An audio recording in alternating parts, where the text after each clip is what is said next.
Kagulat World, niyanig ang tennis world ng isang balitang tila nanggaling sa isang cinematic script. Buong mundo ang gulat na gulat ngayon sa posibilidad ng isang iconic showdown sa Koyong Classic sa Melbourne ngayong January 13 to 15. Ang ating tennis princess na si Alexandra Ala ay posibleng makaharap ang tennis legend at former world number 5 na si Daniela Hantuchova. Bagamat si Hantuchova ay kilala na ngayon bilang isang batikang commentator at alamat ng sport, ang kanyang pagbabalik sa court para sa isang special exhibition match laban sa pinakamainit na pangalan sa Asian tennis ay nagdulot ng shockwave sa mga fans. Ito ang tinatawag nating Clash of Generations, ang karanasan ng isang alamat laban sa agresibong gutom ng isang 20 anyos na Pinay. Bakit ito ginulat ang mundo moment?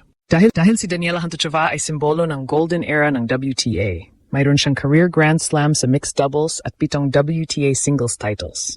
Ngunit sa kabilang panig, narito si Alex Ayala, ang new-gen threat na kasalukuyang sumisira sa mga bracket ng mga veterano. Ang conflict dito ay napakalinaw, legacy versus future. Marami ang nagtatanong, kaya pa ba ng classic style ni Hantuchova nasabayan ng bilis at pagsik na modern power game ni Alex? Sa bawat kilos ni Alex sa court, dala niya ang pangarap ng Pilipinas na tuluyang makapasok sa elite circle ng world tennis, habang si Daniela naman ay naglalaro para sa karangalan ng kanyang makasaysayang career. Ang ating fearless forecast. Sa oras na mag-cruise ang kanilang landas sa Koyong, si Alex Ayala ang lalabas na mananalo. Bakit?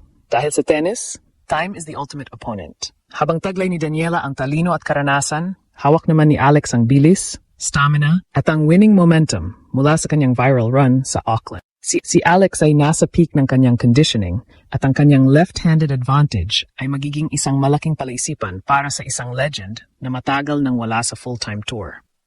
Hindi lang ito simpleng exhibition, ito ay isang passing of the torch moment. Kung matatalo ni Alex ang isang dating world number 5, ito ay isang mensahe sa buong mundo na ang Pilipinas ay hindi na lang basta guest sa tennis. Tayo na ang bida. Handa na ba ang Melbourne sa pagsabog ni Alex Ayala? Dahil sa Koyong Classic, ang kasaysayan ay hindi lang aalalahanin, ito ay muling isusulat. Isang balitang tila nanggaling sa isang Hollywood sports movie ang kasalukuyang nagpapakulo sa dugo ng mga tennis fans sa Melbourne. Sa gitna ng paghahanda para sa Australian Open, isang dream matchup ang posibleng maganap sa prestihiyosong Koyong Classic ngayong January 13 hanggang 15. Ang usap-usapan, ang paghaharap sa pagitan ng ating tennis princess na si Alexandra Ayala at ng dating world number 5 at Grand Slam champion na si Daniela Hantuchova. Bakit ito tinawag na buong mundo ginulat moment? Dahil bihirang mangyari na ang isang kasalukuyang rising force ng WTA ay tatapat sa isang alamat na humubog sa kasaysayan ng sport. Ito ay hindi lang basta laro. Ito ay isang sagupaan ng dalawang magkaibang panahon sa isang court. Si Daniela Hantuchova ay hindi lang basta pangalan sa record books. Siya ay tinuturing na isa sa pinaka-eleganteng manlalaro sa kasaysayan ng WTA na may 7 singles titles at ang pambihirang career Grand Slam sa mixed doubles. Noong panahon niya, si Hantuchova ang simbolo ng determinasyon at tactical brilliance. Ngunit sa kabilang panig ng net, haharapin niya ang bagong mukha ng Asian tennis, si Alex Ayala. Sa edad na 20, si Alex ay may bitbit na bagsik na tila hinalaw mula sa Rafa Nadal Academy. Ang shock factor dito ay ang katotohanang si Alex ay kasalukuyang nasa kanyang prime athletic form.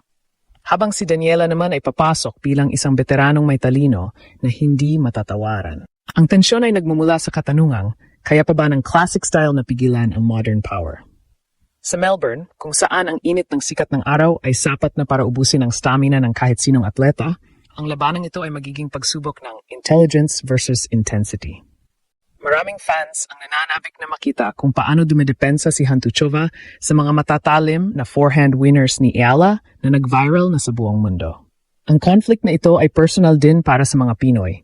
Ito ang pagkakataon na makita ang ating pambato na nakikipagpalitan ng bola sa isang player na dati lang nating napapapanood sa TV bilang commentator o alamat. Isipin niyo ang atmosphere sa Koyong Club.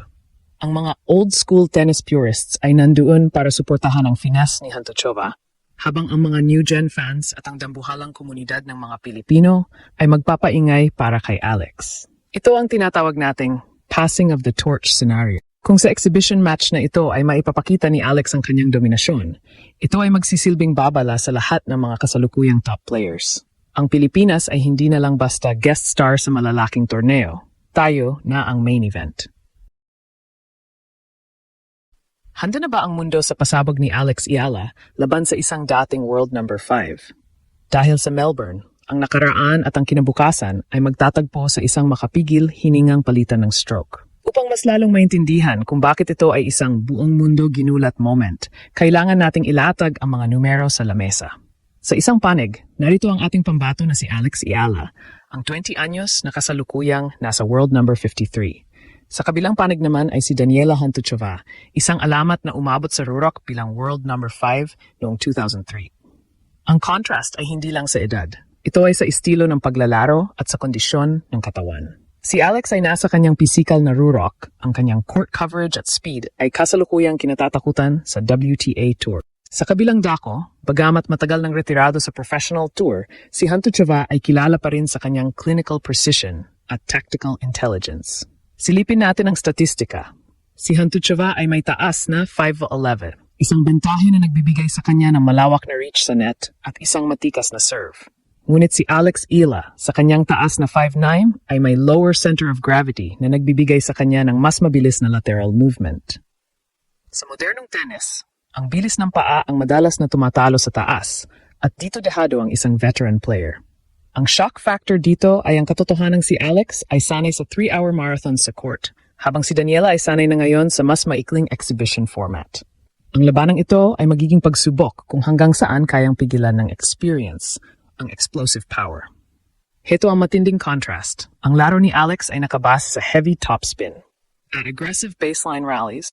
Bilang isang left-hander, ang kanyang mga palo ay may kick na mahirap basahin, lalo na para sa isang player na sanay sa classic flat hitting na estilo ni Hantuchova. Sa bawat rally, pilit na bubutasin ni Alex ang depensa ni Daniela gamit ang kanyang bilis. Ang conflict dito ay tactical. Si Daniela ay susubukang paikliin ang mga puntos gamit ang mga volleys at matatalim na angles, habang si Alex naman ay pipilitin ang alamat na tumakbo ng tumakbo hanggang sa maubos ang stamina nito sa ilalim ng init ng Melbourne Park. Bakit ito yayanig sa mundo? Dahil ipinapakita nito ang ebolusyon ng sport. Si Hantuchova ay naging reyna sa panahon ni Serena Williams at Justine Henin, kung saan finesse at power ang balanse. Si Alex Eala naman ang mukha ng bagong henerasyon, kung saan ang athleticism ay nasa level 10. Maraming analysts ang nagsasabi na ito ay isang styles make fights scenario. Kung magagawa ni Alex na kontrolin ang baseline, ang alamat ng Slovakia ay mawawala ng kontrol. Ngunit kung papayagan ni Alex na makapasok sa net si Daniela, maaari tayong makakita ng isang veteran masterclass. Ang bawat palo sa labanang ito ay magsisilbing paghahambing sa gilas ng nakaraan at bagsik ng kinabukasan.